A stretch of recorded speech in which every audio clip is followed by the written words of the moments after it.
It's time to make a very highly anticipated video. I've been compiling some ideas. I've been doing my job. Because a little while back, I made a video called Switching to the iPhone 10.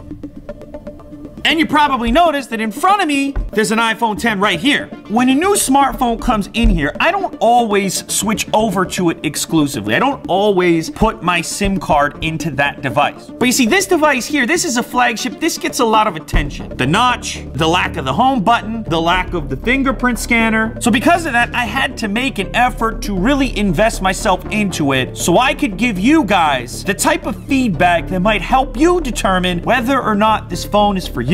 I do want to let you know that there is no perfect smartphone. No single smartphone that is the best smartphone for absolutely everyone. So because of that, I'm going to be having a giveaway coming up shortly for the smartphone of your choice, Android or iOS. You pick the smartphone and I give it away. So go follow me on Twitter right now and stay tuned for a tweet with all the details. All right, the iPhone. First of all, I'm happy Apple was ambitious. They said, hey, it's time to finally do something different. Now, it's not just because they thought it would be fun to do so. It's because the marketplace has been pushing in that direction. We've had shrinking bezels from almost every major competitor in the smartphone space. We want more screen. We don't want bigger phones. Anytime you're making a change, you're taking a risk. You get rid of the home button, you're gonna have some users that are like, but wait, I liked it. Your quick settings moving up to the top right corner, that had to be utilized for this new home gesture, let's call it, which also acts as the multitasking gesture. I think a lot of what's being talked about from an interface perspective feels a little bit disjointed. A lot of that comes from your preconceived notions of how you're going to interact with the device. You expect things to work a certain way, and then when they don't work that way, it's going to take a while to adjust. The face unlock, it works, but the process is not something that I consider to be enjoyable. And it's something that I speculated might come up for me when I saw the original keynote.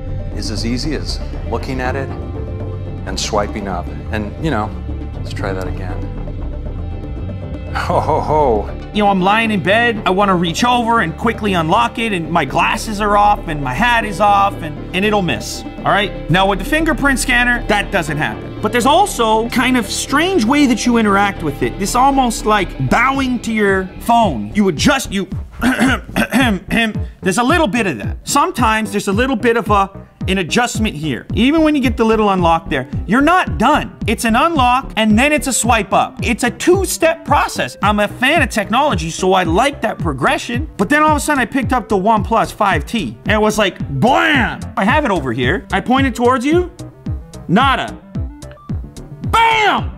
It's a thing. It's just using the front-facing camera. You see that right there? You want to go fingerprint, go fingerprint. 0.2 seconds. Options are good. The camera is good. Maybe the best. Camera's good.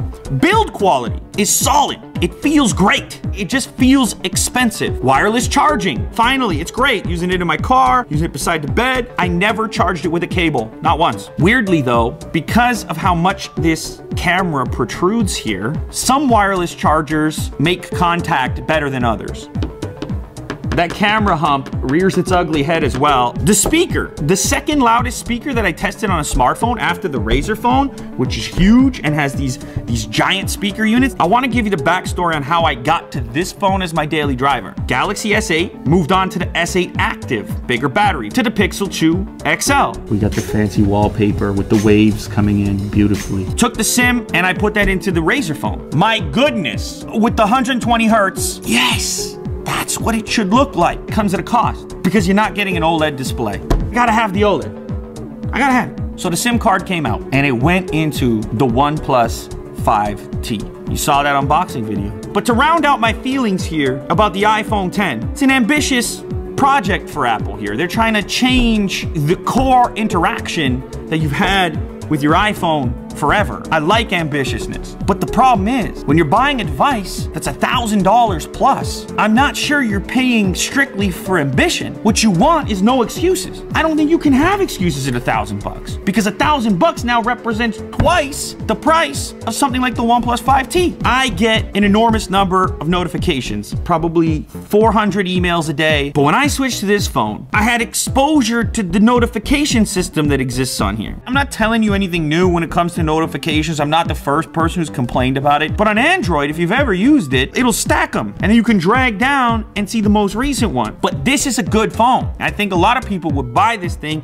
and be happy with it. But that doesn't change the fact that I don't think that you should. And I don't think that you should because of the price. Because to me, there's no way that this phone is twice as good as this phone. That's the OnePlus 5T. It's not 2 times better. This is $499. Snapdragon 835. Dual lens system with portrait mode. Fingerprint scanner that works in 0.2 seconds. Facial recognition, which works way faster than the iPhone. Dual SIM card tray instead of single. A headphone jack for the headphone lovers, because why not? Slightly less pixel density, but still OLED, 6 inches. I've been showing this display to people. I put this display, and this display. Almost everybody picked the OnePlus display. These are all nice displays. The trouble is there's only one phone in here that's $1,000 and up. Only one. Android phones are getting good. The competition that exists is driving the price of better down. That's an S8 just below 600 probably on Amazon. That's the OnePlus 5T, 500. And this on the far right is of course the Essential phone. $449. It's a lot more competitive now. I know. In this audience right here, there are die-hard iOS users, and I respect that. And I know there's value there for you as an individual. You could get a OnePlus 5T and an Xbox for less than the iPhone. You could get a OnePlus 5T and an extra one as a gift for your spouse. You could get a OnePlus 5T and a plane ticket for a vacation for less than the iPhone. It's my responsibility to bring light to that. This phone is not 2 times better than that phone. I'm sitting here because you guys trust me to tell you what I'm thinking. I just can't tell you to buy this phone. My recommendation is to not buy the iPhone 10. If you look around, you will be amazed at what's happening at half the price. What I want you to do is leave a comment down below and let me know what you're gonna do with that extra $500 in your pocket.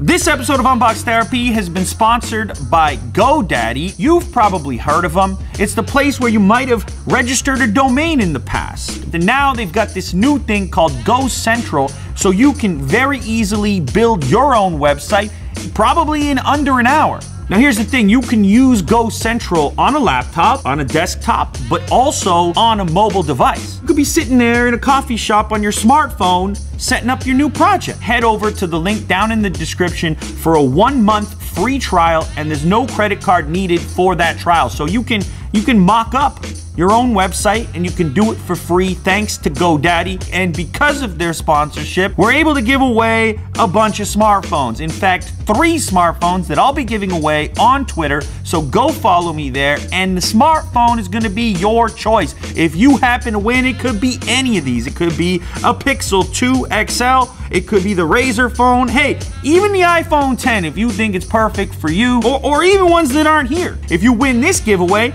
you might be building your website on this device right here. Full details are gonna be on my Twitter, so like I said earlier, make sure to be following me there. And let me know in the comments, if you win, which one will you pick?